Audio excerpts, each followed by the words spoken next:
दोस्तों, आज मैं आपके लिए एक ऐसी कहानी लेकर आई हूँ जिसे सुनकर आपको लगेगा कि क्या ऐसा कभी हो सकता है।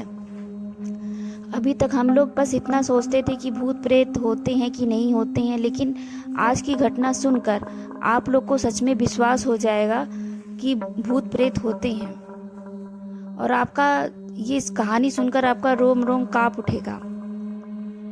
चलिए मैं कहानी सुनाती हूँ। रामपुर में एक एटीएम सर्विस कंपनी में काम करने वाले जितेंद्र एक मध्यम वर्ग के इंसान थे। उनकी शादी को करीब 4 साल हो चुके थे। उन्हें एक बेटा भी है। वैसे तो वो पाठ पूजा में कम ही मानते हैं, पर रास्ते में मंदिर या मस्जिद आ जाए तो सिर झुका लेते हैं। जितेंद्र की नौकरी का समय तो दिन में 8.5 घंटे का होता है, पर एटीएम मशीन का फॉल्ट आने पर उन्हें रात के किसी भी वक्त सर्विस देने जाना पड़ता है। अपने इसी काम के चलते वह एक रात अपनी बाइक पर जा रहे थे। उन्हें शहर से थोड़ी दूर बसे एक रिहायशी इलाके के पास एटीएम फॉल्ट ठीक करने जाना था। वैसे तो इस काम के लिए 2 एग्जीक्यूटिव होते हैं, पर जितेंद्र का पार्टनर उस रात बीमार था, तो सर्विसिंग के लिए उन्हें अकेले ही जाना पड़ा। वहां पर पहुंचकर जितेंद्र ने अपनी बाइक स्टैंड पर लगाई। तभी उन्हें वहां एटीएम बूथ पर एक लड़की दिखी। जितेंद्र ने सोचा कि उसे शायद पैसे निकालने होंगे और वह एटीएम मशीन की ठीक होने का वेट कर रही होगी। फॉल्ट ठीक करने के लिए जैसे ही जितेंद्र एटीएम बूथ के अंदर आए तो वह लड़की भी अंदर आने लग गई। सिक्योरिटी गार्ड ने उन्हें बाहर रुकने के लिए कहा। अब जितेंद्र अपना काम कर रहे थे। तभी अचानक उसकी नजर एटीएम बूथ के बाहर गई। वहां उन्होंने जो देखा उसे देखकर उनके पसीने छूट गए। बाहर खड़ी लड़की एटीएम गार्ड की मुंडी अपने हाथ में लेके खड़ी थी और वह जितेंद्र की ओर घूर घूर के देख रही थी। ऐसा लग रहा था कि मानो उसे खा जाएगी। यह सब देखकर जितेंद्र का दिल बेतहाशा तेजी से धड़कने लगा। उन्होंने वहां से नजर हटा ली और सोचा कि ये शायद उनका भ्रम है। वो ये भी सोच रहे थे कि तभी अचानक उनके सीनियर का फोन बज उठा। यह फोन वहां के फॉल्ट जल्दी ठीक करने के लिए था। कांपते कांपते जितेंद्र फिर से काम पर लग गए। थोड़ी ही देर में उन्होंने एटीएम मशीन ठीक कर लिया। इस बार एटीएम बूथ से बाहर देखने पर सब नॉर्मल लग रहा था। वह लड़की भी वहीं खड़ी थी और एटीएम बूथ का गार्ड भी उसके पास आराम से खड़ा था। जितेंद्र ने सोचा कि पहले जो भी देखा था वह सब उसका भ्रम होगा। वह काम निपटा कर सीधा अपनी बाइक की ओर दौड़ गया। जाने से पहले उसने एक बार फिर एटीएम बूथ पर नजर डाली। तब एक बार फिर से उनका दिल दहल गया। एक बार फिर बाहर खड़ी लड़की एटीएम गार्ड की मुंडी अपने हाथ में लेके खड़ी थी। इस भयानक मंजर को देखकर जितेंद्र बुरी तरह डर गए और वह जल्दी से वहां भाग निकले।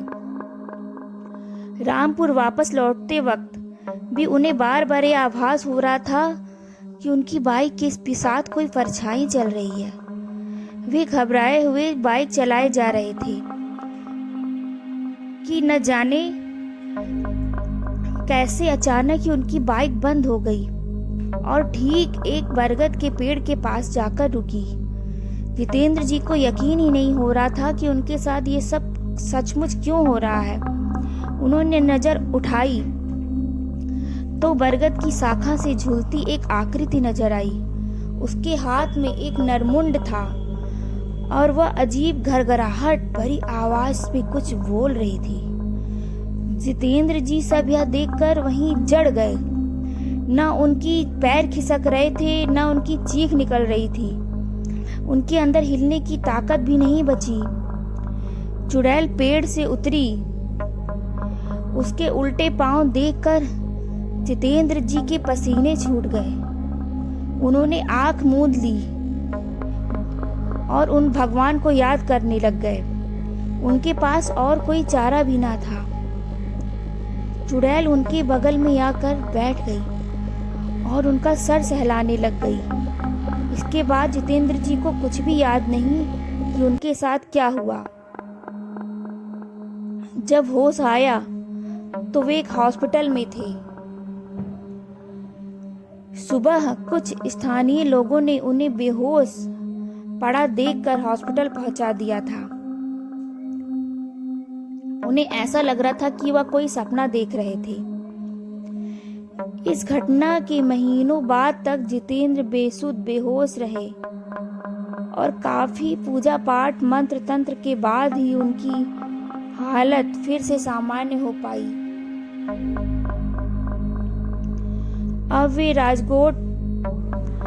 वे रामपुर फिलहाल छोड़ चुके हैं और एक सामान्य जीवन जी रहे हैं। लेकिन ऐसा नहीं हो सकता कि वह कभी इस घटना को भूल पाए।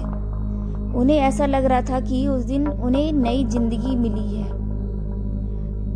शायद कोई ईश्वर या भगवान ही उनकी रक्षा कर पाए हैं, क्योंकि जब कुछ समझ नहीं आता तो सिर्फ भगवान ही नजर आते हैं। हे भगवान, हो सकता है आपके साथ भी कभी ऐसी घटना हुई हो। फिलहाल हमारी कहानी बस यहीं तक थी। दोस्तों, आपको ऐसी ये कहानी कैसी लगी? और आप अगर यही कहानी सुनना चाहते हैं तो मेरे चैनल को इस तरह की कहानी सुनने के लिए ज़रूर सब्सक्राइब करिएगा और शेयर करिएगा और लाइक करिएगा। बाय।